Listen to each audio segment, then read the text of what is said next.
तो वही रुहानिका अपने कमरे में पहुंचते ही दरवाज़ा बंद कर लेती। अगर कोई इसे ध्यान से देखे तो पता चलेगा उसका पीठ पसीने से तरबतर हो चुका था।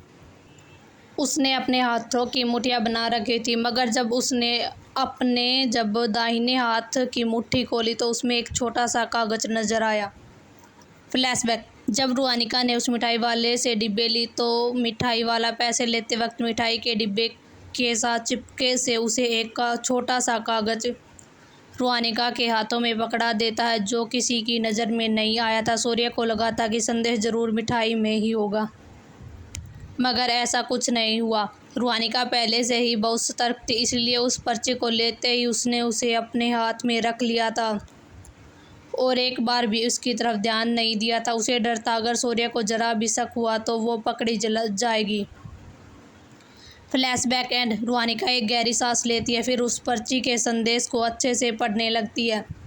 उसमें बहुत ही छोटे अक्षरों में लिखा हुआ था, मगर रुहानिका उसे बड़ी आसानी से पढ़ पा रही थी। संदेश पढ़ते वक्त उसके चेहरे के भाव बदल गए, मगर फिर उसने तुरंत अपने हाथ को एक आगे किया जिसमें एक लाल रंग की आग धधकने लगी। उसने तुरंत वो कागज़ उस आग में डाल दिया, जिससे वो पल भर में ही राख में बदल गया। वो कोई सबूत पीछे नहीं छोड़ना चाहती थी, इसलिए उसने इसे पढ़ने के बाद तुरंत जला दिया। वही होटल के कमरे में रागिनी को जब विश्वास हो गया कि बगल वाले कमरे में कोई नहीं है, तो वो तुरंत खिड़की के पास गई और वहाँ से एक पतली पाइप के सहारे से कमरे के बाहर कूद गई। वहीं थोड़ी सी जगह थी जिस पे पैर रख के रागिनी दूसरे कमरे की तरफ सावधानी से बढ़ने लगी, जो इस वक्त काफ़ी ऊंचाई पे था। उस ऊपर से होटल साफ नज़र आ रहा था, यहाँ तक कि उसे सड़क पर चलने वाले आम लोग भी नज़र आ रहे थे। कमरे की खिड़की के पास पहुँचने पर उसने अपने हाथ से खिड़की खोल दी। जैसे ही उसने खिड़की खोली, कमरे के अंदर बैठे शख्स ने एक नज़र उसकी तरफ डाली, फिर वापस अब पहले के जैसे अपनी चाय पीने लगा। माने उसे फ़र्क ही नहीं पड़ा। उसे कोई डर नहीं था कि खिड़की से उस पर कोई हमला कर देगा या फिर कोई चोर अंदर आ जाएगा। वो बिल्कुल बेपरवाह तरीके से बैठा हुआ था। वही रागिनी के कमरे से बाहर निकलते ही उस कमरे में दो उधेड़ उम्र के भद्दे दिखने वाले आदमी कमरे का दरवाज़ा खोलकर अंदर आ गए। एक आदमी दूसरे से देखकर बोला, यहाँ तो कोई लड़की नहीं है। दूसरा आदमी बोला, अरे छोड़ ना, लड़की शायद थोड़ी देर में आएगी, तब तक ये स्वादिष्ट भोजन तो देख, क्यों न इसका आनंद लिया जाए।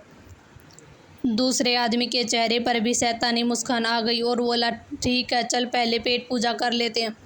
तो वही रागिनी खिड़की खोलने के बाद एक बार चुपके से अंदर झाँकती है। वहाँ से उसे कोई नज़र नहीं आया। वो तुरंत कमरे के अंदर कूद गई, लेकिन जैसे ही वो कमरे में कूदी उसे वहाँ किसी की उपस्थिति का आभास हुआ। वो जैसे ही पीछे मुड़ी, उसे एक आदमी खिड़की के पास बैठा नज़र आया। वो ऐसी जगह पर बैठा था जो खिड़की के बाहर से नज़र आता था, इसलिए रागिनी को भी पहले ही नज़र नहीं आया।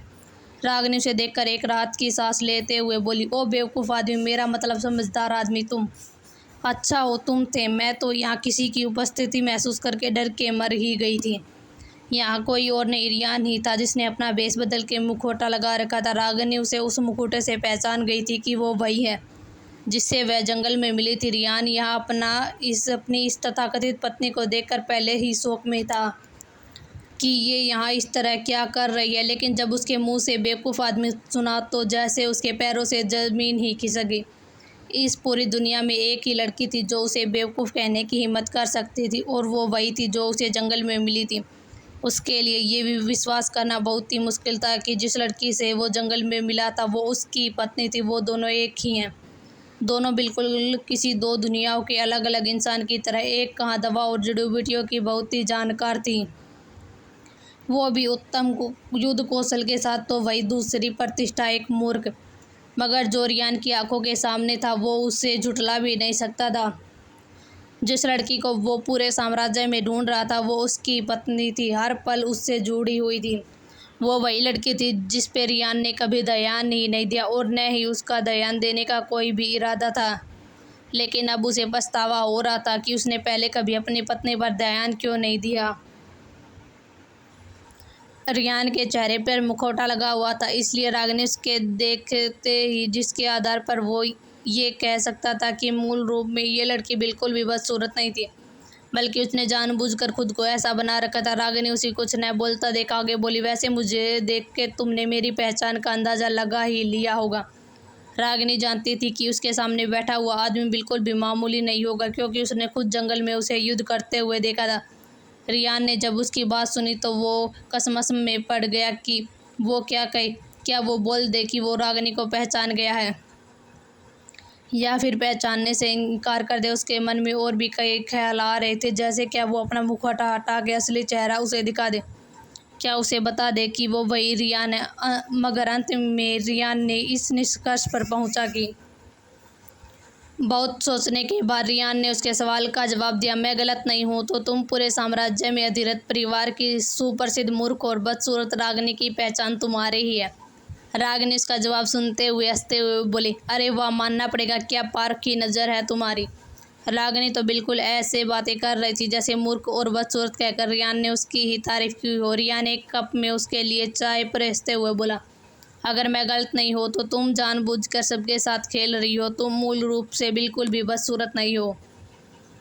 अगर इस वक्त सम्राट उसे अपने हाथों से एक लड़की के लिए चाय परोसते हुए देखते तो वो पक्का बेहोश ही हो जाते। उनका भाई जो लड़की उसे कोसों दूर बना कर रखता था, वो खुद किसी के लिए चाय परोस रहा था। रागिनी उस चाय के कप को हाथ में लेके उसकी एक चुस्की लेते हुए बोला, अच्छा तुम बताओ, अगर मैं बहुत ज़्यादा खूबसूरत हूँ लेकिन मेरे पास दिमाग नहीं होगा तो तुम्हें नहीं लगता कि किसी दिन मेरी खूबसूरती के लिए कोई मुझे बेच देगा?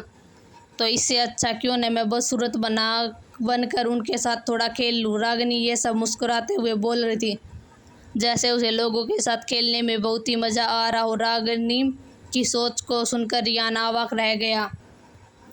भला ये लड़की ऐसे कैसे कर सकती है। उसे याद है पिछली बार वो तलाक के लिए मान ही गया था, लेकिन तब उसके बड़े भाई ने उसे रोक दिया। फ्लैशबैक, रियान, बड़े भाई, जब वो लड़की भी तलाक ही चाहती है तो आप हमें तलाक की अनुमति दे दीजिए। सम्राट, ठीक है, मैं तुम्हें इस तलाक की अनुमति दे दूंगा, लेकिन मेरी एक शर्त है, तलाक के तुरंत बाद तुम्हें किसी और लड़की से शादी करनी होगी, वरना तुम तलाक के बारे में भूल जाओ। फ्लैशबैक एंड रियान ने याद करके मन ही मन अपने बड़े भाई को शुक्रिया कर रहा था कि उसने उसे तलाक लेने से रोक दिया। क्या होता अगर उसे तलाक लेने के बाद रागिनी की सच्चाई पता चलती, तो वो सोच भी नहीं पा रहा था। वो तो बस आज यहाँ ऐसे ही किसी से मिलने आया था जो उसे युवराज की खबर देने वाला था। सम्राट ने अपने बड़े बेटे को भले ही महल से निकाल दिया था, मगर उन्होंने चुपके से उसकी सुरक्षा का इंतजाम कर दिया था, जो हर पल उस पर छुप कर नज़र रखते थे। और रियान आज यही उन्हीं में से एक से मिलने आया था। वो तो शुक्र मना रहा था कि खबर लेने के बाद वो यहीं आराम करने के लिए रुका रहा, नहीं तो न जाने कब उसे रागिनी के इस सच के बारे में पता चलता। रागिनी रियान को थोड़ा ध्यान से देखते हुए बोली, वैसे मेरे जहर की सील करने के बाद भी मैं तुम्हारे शरीर में महसूस कर पा रही हूँ, कम से कम इस सील को अगले 1 महीने तक रहना चाहिए था। लगता है तुमने अपनी आंतरिक शक्तियों का काफ़ी उपयोग किया, तभी ऐसा हो सकता है। मैंने कहा था ना, कुछ समय तक अपनी शक्तियों का ज़्यादा इस्तेमाल मत करना, वरना ये सील टूट जाएगी। रियान अपने चाय का कप परोसते हुए बोला, कुछ ज़रूरी कामों के कारण मुझे अपनी शक्तियों का इस्तेमाल करना पड़ा।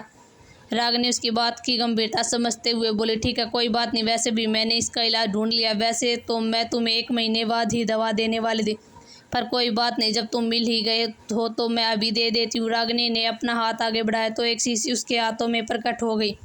उसमें एक गोली थी। ये रागिनी ने पहले ही उसके लिए अलग कर दी थी। वो शीशी रियान को पकड़ाते हुए बोली, इसमें जो गोली है उसे बाद में घर जाके खा लेना। ये गोली मुझे मेरे गुरुजी ने बनानी सिखाई थी, ये बहुत ही खास है।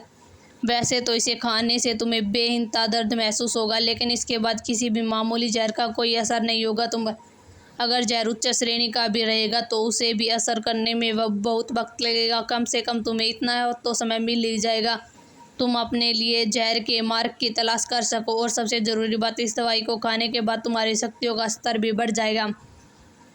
रियान ने ऐसे अजूबो गरीब दवाई के बारे में कभी नहीं सुना था कि उसे खाने से शक्तियों का स्तर भी बढ़ता है।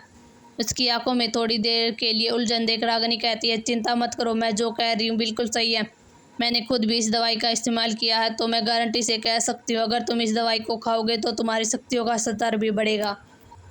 जब रियान ने उसके मुंह से इतने आत्मविश्वास से शक्तियों का स्तर बढ़ने के बारे में सुना तो थोड़ा गंभीर लहजे में उसे समझाते हुए बोला, तुम इस तरह की दवाइयों के बारे में ऐसे ही किसी को नहीं बता सकती।